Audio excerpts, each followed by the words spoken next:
Salam sejahtera, terima kasih karena bersama dengan saya di Nazilin Unity Channel. Ini berita paling menggemparkan seluruh rakyat Malaysia hari ini.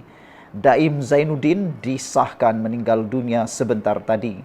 Bekas Menteri Kewangan itu dilaporkan meninggal dunia ketika menerima rawatan di Hospital Asunta pagi tadi. Bekas Menteri Kewangan Daim Zainuddin meninggal dunia ketika menerima rawatan di Hospital Asunta pada usia 86 tahun. Keluarga Daim dalam kenyataan berkata bekas Bendahari Agung UMNO itu meninggal dunia pada jam 8.21 pagi tadi. Dengan perasaan sedih dan penuh duka cita, kami ingin memaklumkan Daim Zainuddin telah pulang ke rahmatullah pada pagi ini, iaitu jam 8.21 pagi di Hospital Asunta. Butiran solat jenazah dan lain-lain akan dimaklumkan, kata kenyataan itu. Sementara itu, Peguam Daim Zainuddin, Gurdial Singh Nijjar, memberitahu FMT jenazah akan dikebumikan hari ini. Daim pernah berkhidmat sebagai Menteri Kewangan sebanyak 2 kali pertama kali pada tahun 1984 hingga 1991 di bawah pentadbiran bekas Perdana Menteri Dr. Mahathir Mohamad, yang mana beliau memainkan peranan penting dalam menguruskan ekonomi dan melaksanakan pelarasan struktur. Beliau kembali untuk penggal kedua dari tahun 1999 hingga tahun 2001. Sekali lagi di bawah Dr. Mahathir untuk menangani isu ekonomi berikutan krisis kewangan Asia. Awal tahun ini, Daim dan isteri Naimah Khalid didakwa di mahkamah atas tuduhan gagal mematuhi termah notis pengisytiharan harta dikeluarkan di bawah Seksyen 36 dalam kurungan 2 Akta Suruhanjaya Pencegahan Rasuah Malaysia SPRM 2009. Beliau dituduh tidak mengisytiharkan harta termasuk beberapa kenderaan mewah, syarikat dan hartanah di sekitar Kuala Lumpur, Selangor, Pahang, Negeri Sembilan, Perak dan Kedah. Bulan lalu, Mahkamah Session mengarahkan Daim hadir pada perbicaraan yang diteruskan untuk menentukan sama ada beliau perlu menjalani penilaian mental bagi memastikannya layak untuk dibicarakan. Hakim Azura Alwi menetapkan tarikh 20 November ini untuk mendengar hujahan tambahan.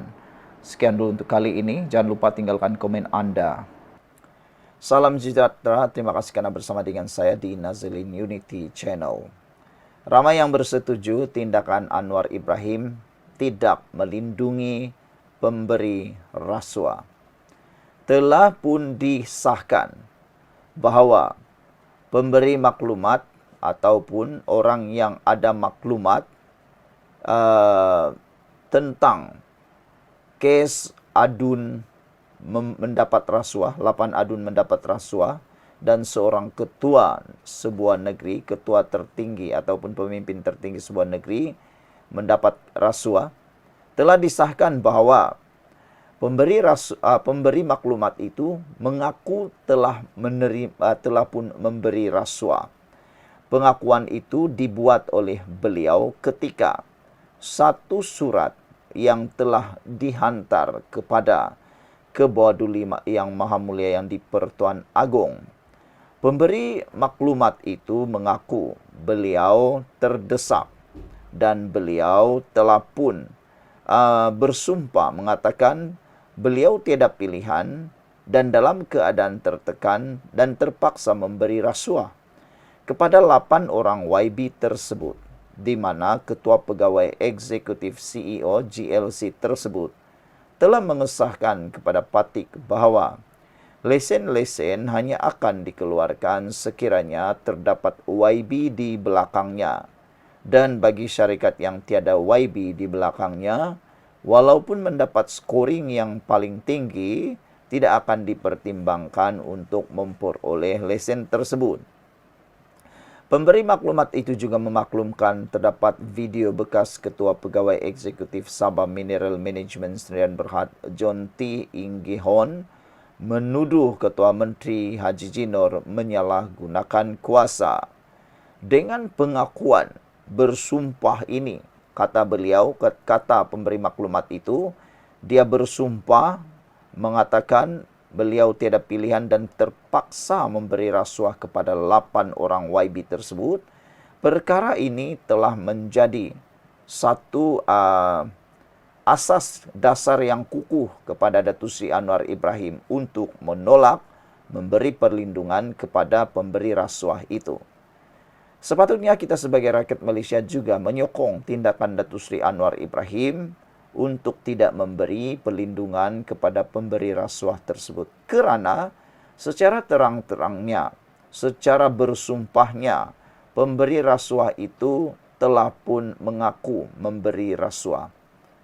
Kita harus ingat apa saja keputusan yang dibuat oleh Datuk Seri Anwar Ibrahim atau sesiapa sajalah, termasuklah SPRM, termasuklah polis, termasuklah badan-badan berkanun, termasuklah mahkamah, peguam, hakim atau sebagainya.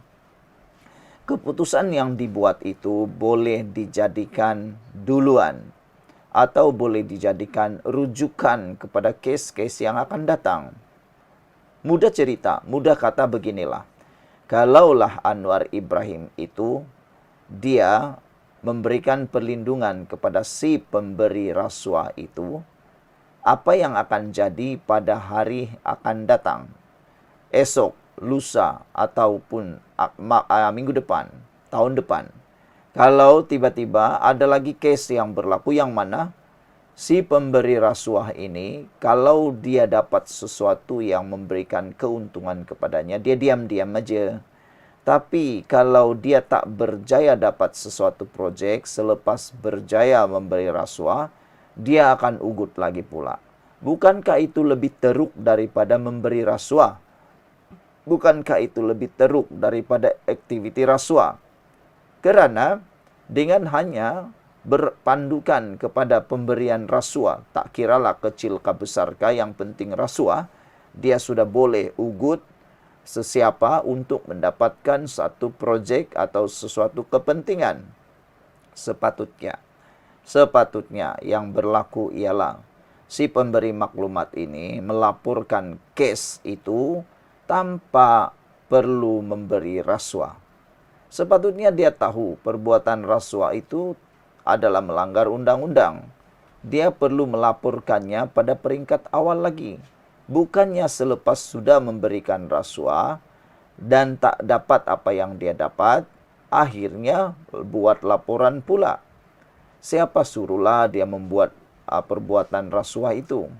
Kalau benarlah dia ini benar-benar ikhlas di dalam menghentikan rasuah dan mau melibatkan Anwar Ibrahim pula, dia sepatutnya awal-awal lagi sudah membuat laporan kepada SPRM berkaitan tindakan-tindakan rasuah itu. Tapi apakan daya?